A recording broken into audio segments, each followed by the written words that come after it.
Ya, assalamualaikum warahmatullahi wabarakatuh. Waalaikumsalam warahmatullahi wabarakatuh. Baik, Bapak Ibu, selamat pagi. Izinkan saya Ari Septiadi. Nah, hari ini saya karena kemarin sudah mengikuti pelatihan coding dan kecerdasan artifisial. Jadi coding dan kecerdasan artifisial ini adalah mata pelajaran baru yang yang sudah di sekolah kita di SMK Negeri 1 Palembang ini sudah dijalankan, dimulai dari kelas 10 TJKT. Nah, sebagai mata pelajaran baru, maka dari sekolah menugaskan kepada saya untuk mengikuti pelatihan coding dan kecerdasan artifisial. Hari ini saya akan melakukan sharing kepada Bapak Ibu sekalian yang ada di sini tentang apa itu pelajaran coding dan kecerdasan artifisial.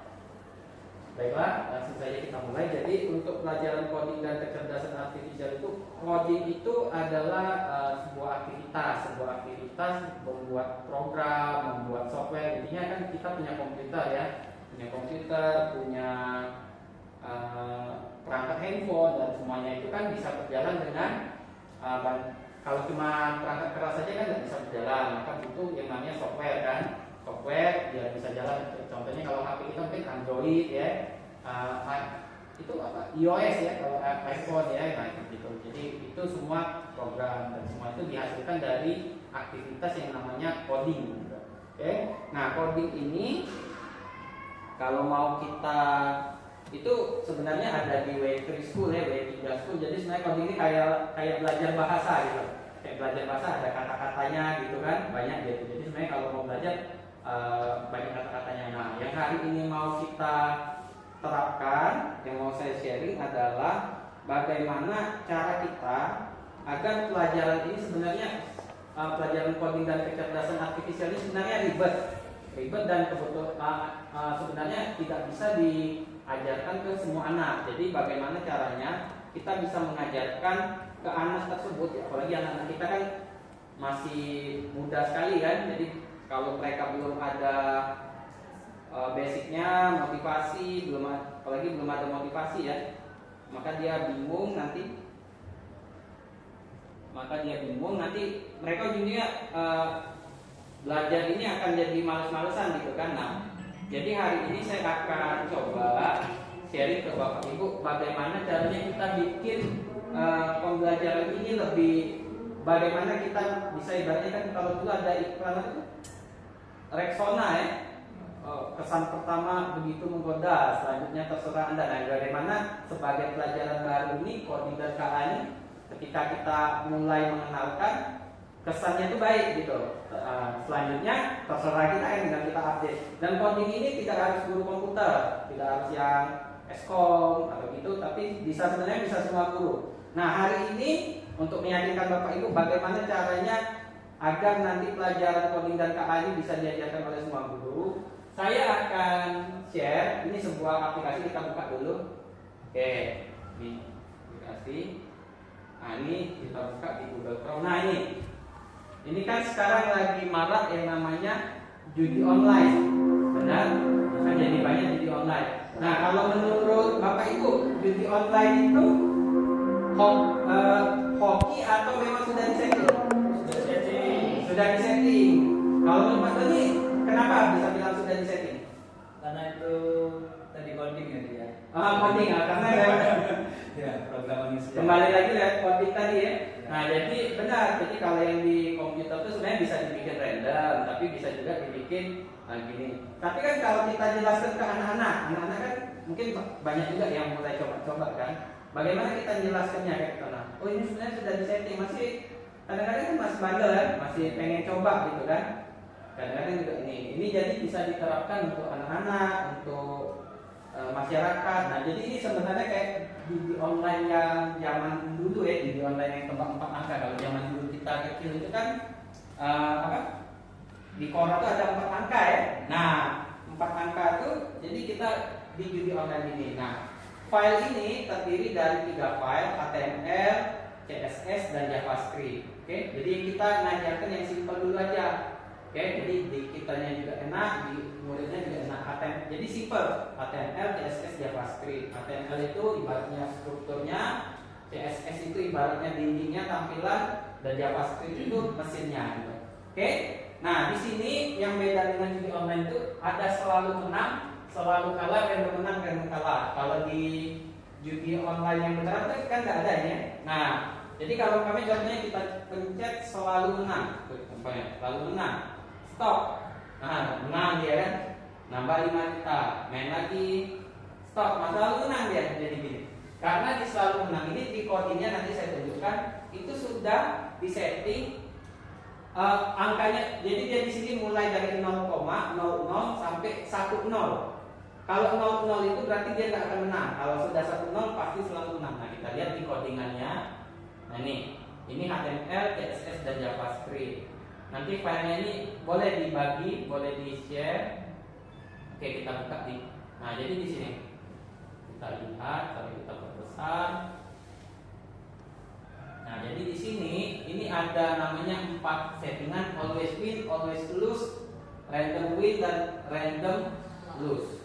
Oh ya, oke, kalah ya. Kemudian dia settingannya, tunggu sebentar, saya turunkan main di sini. Nah, disinilah settingannya di sini. Jadi kita bisa jelaskan sebenarnya. Jadi sebenarnya ini judi online ini kira-kira masuk ke pelajaran apa? Kira-kira yang bisa masuk edukasi mengenai judi online. Kira-kira bisa masuk ke mana? Ke pemrograman, benar, masuk. Kalau pelajaran umum, matematika, apa probabilitas ya, bisa masuk. Tentang uang. Oh, peluang, matematika ya, peluang ya, peluang dia angkanya sama. Kemudian mungkin PPKN mungkin bisa juga ya, kewarganegaraan ya, ekonomi, agama, nah benar agama terakhir tidak disebut ya. Nah, lihat ini kalau dia always win, oke nih. Nah, responnya oke, kalau always win itu is win sama dengan true, berarti dia akan selalu benar kayak itu angkanya. Kemudian ada juga always lose. Nah, jadi always lose itu selalu false.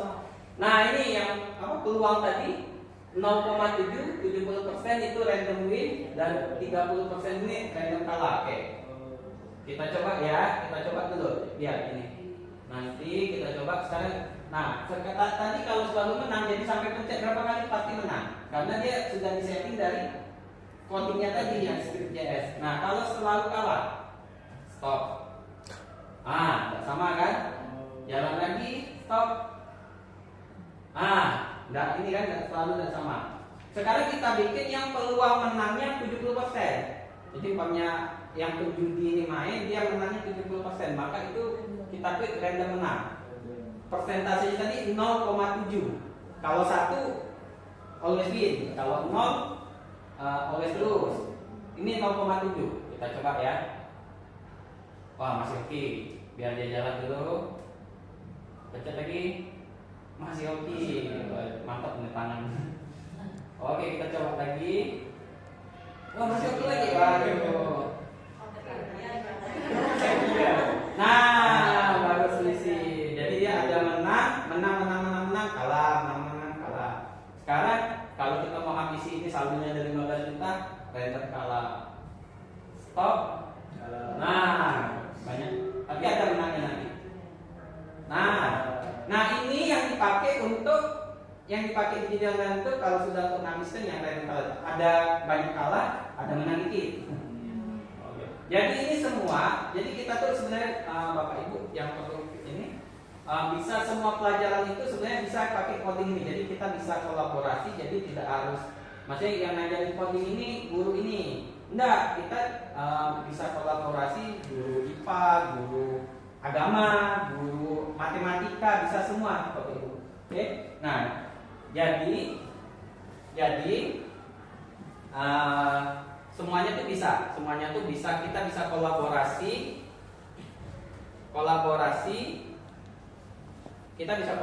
jadi tidak harus guru komputer aja, jadi semua guru tuh bisa, oke? Bisa guru apa aja bisa mengajar, dan ini membuatnya sebenarnya Bapak Ibu nggak harus kenal coding, nggak kenal coding, jadi Bapak Ibu bisa pakai ChatGPT atau DeepSeek atau AI yang lain, Bapak Ibu tinggal prompting aja. Jadi Bapak Ibu tinggal prompting, nanti promptingnya seperti ini. Anda adalah seorang programmer web, buatlah aplikasi aplikasi berbasis website yang terdiri dari HTML, CSS, dan JavaScript. Nah, baru kita jelaskan ini. Oh ya, satu lagi, untuk biar tampilannya bisa seperti ini, maka kita perlu, jadi kita kan biasanya kalau ngomong dengan Gemini, dengan ChatGPT itu kan biasanya langsung aja ya, tolong buatkan ini, tolong buatkan ini. Ada baiknya nanti ketika kita mengajar, ingat bahwa kan kita ini kan punya ide ya, ide di dalam pikiran kita kan. Nah, ide kita itu kadang-kadang kan sama AI ini tidak pas kan, tidak sinkron. Kita pengennya gini, AI-nya gini. Nah, biar sinkron kayak mana? Biar sinkron, maka kita perlu bikin dulu namanya ini template. Nah, ini bikinnya tidak susah, bisa pakai Paint, bisa pakai Canva. Jadi tinggal kita bikin. Oh, di sini nanti ada 4 angka, ada tombol ini, ada tombol ini, ada tombol ini. Kalau menang ini, kalau menang ini, nah gitu. Jadi sebenarnya tidak susah ini. Ini nggak susah dan bisa dibuat dalam cepat sekali. Sebentar aja bisa dibuat. Jadi dan hasilnya nanti gitu. Jadi sebenarnya kolaborasi antara coding dan AI ini sebenarnya enak gitu. Sebenarnya nggak susah dan semua guru itu bisa ngajar gitu. Jadi nggak perlu harus guru-guru yang benar-benar komputer. Jadi oke, kita coba lagi. Dan sekarang kita akan lihat videonya. Oke, ini videonya. Ini ada video. Oke, sekarang kita akan mulai ke codingannya. Nah, codingannya itu yang pertama adalah HTML. Nah, HTML ini adalah ibaratnya kalau bangunan itu, rumah itu strukturnya. Struktur bangunan itu kan gedung-gedung itu ada apa ya, cacat ayam kayak gitu kan. Nah, itu HTML, tiang-tiangnya itu HTML. Nah, HTML itu fondasi utama. Kita lihat di sini. Nah, HTML itu biasanya nama filenya index.html. Oke, index.html. Nah, ini dia index.html. Index.html ini ada log type. Nah, gitu kan. Ini HTML5. Nah, jadi ini kotak-kotak tadi yang template tadi diterjemahkan ke dalam HTML seperti ini. Nah, ini diterjemahkan ke dalam HTML dulu. Tapi kalau kayak ini masih bagus apa enggak? Enggak kan, kurang kan? Maka dia kurang berwarna. Kalau kurang berwarna maka kita tambahkan CSS. Oke, ini CSS-nya. Nah, CSS-nya gini. Nah, jadi di CSS ini nanti bisa ditambahkan background, bisa ditambahkan color, warnanya bisa bervariasi. Efek-efek juga bisa, tapi itu nanti di JavaScript lebih banyak. Oke. Nah, kemudian ingat bahwa untuk jadi dia berputar maka dia perlu mesinnya itu yang namanya di JavaScript. Nah, ini JavaScriptnya. Ini JavaScriptnya ini di sini mesinnya. Jadi ibaratnya kan rumah sudah kita bangun, sudah jadi rumahnya. Kita poles pakai cat, ditambah bunga-bunga, kan gitu, atapnya dibagusin. Sudah jadi, bisa nggak tinggal? Nggak bisa, karena itu butuh rumah tinggalnya butuh air, butuh listrik, butuh internet sekarang ini, benar kan? Nah, jadi listrik, air, internet itu kita golongkan ke dalam JavaScript. Jadi biar hidup websitenya pakai JavaScript. Nah, JavaScriptnya itu kita setting seperti ini. Oke, jadi bisa muter, dia bisa yang kayak tadi ngerender itu kayak. Nah, jadi kita mulai dari template, index, script, dan style. Jadi perpaduan ini adalah index itu adalah strukturnya, style itu adalah desain, gambar, dan script itu adalah ini. Nah, ini ada gambarnya, boleh kita cari juga di internet. Nah, seperti ini kan yang gambar DLG. Nah, dan aplikasi yang bisa dibuat itu tidak harus video online, bisa yang seperti lain. Contohnya ini mau bikin kalkulator, gurunya bikin kalkulator, bisa pakai kalkulator. Mau bikin IPA mau bikin contohnya kalau gambar ini apa namanya, proses ini apa namanya, bisa pakai itu. Jadi, dan ini ada anak yang bikin aplikasi yang lain, ini contohnya aplikasi kecocokan pasangan.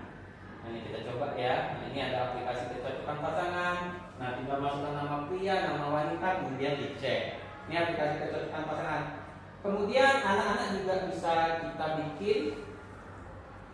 bisa bikin aplikasi yang lain, contohnya cek kodam. Nah, cek kodam itu bisa nih. Tinggal masukkan namanya, pokoknya Komar. Kita cek kodam, maka dia akan keluar nama kodamnya. Nah, ini kan. Jadi ini sebenarnya simpel-simpel ya. Pelajaran ini simpel-simpel, enak-enak dan bisa kita terapkan di semua pelajaran gitu. Jadi nggak harus di pelajaran, nggak harus mentang-mentang namanya coding dan KA yang boleh ngajar di komputer, nggak. Kita bisa semuanya karena di pelajaran ini sebenarnya nomor satu itu bukan codingnya tapi kemampuan berpikir secara kritis, berpikir komputasional. Jadi itu yang kita butuhkan di situ. Baiklah Bapak Ibu, nanti kita akan sambung di sesi berikutnya. Untuk hari ini pengenalannya cukup sampai di sini. Akhir kata saya ucapkan terima kasih atas kehadiran Bapak Ibu sekalian dan sampai jumpa di sesi nanti berikutnya.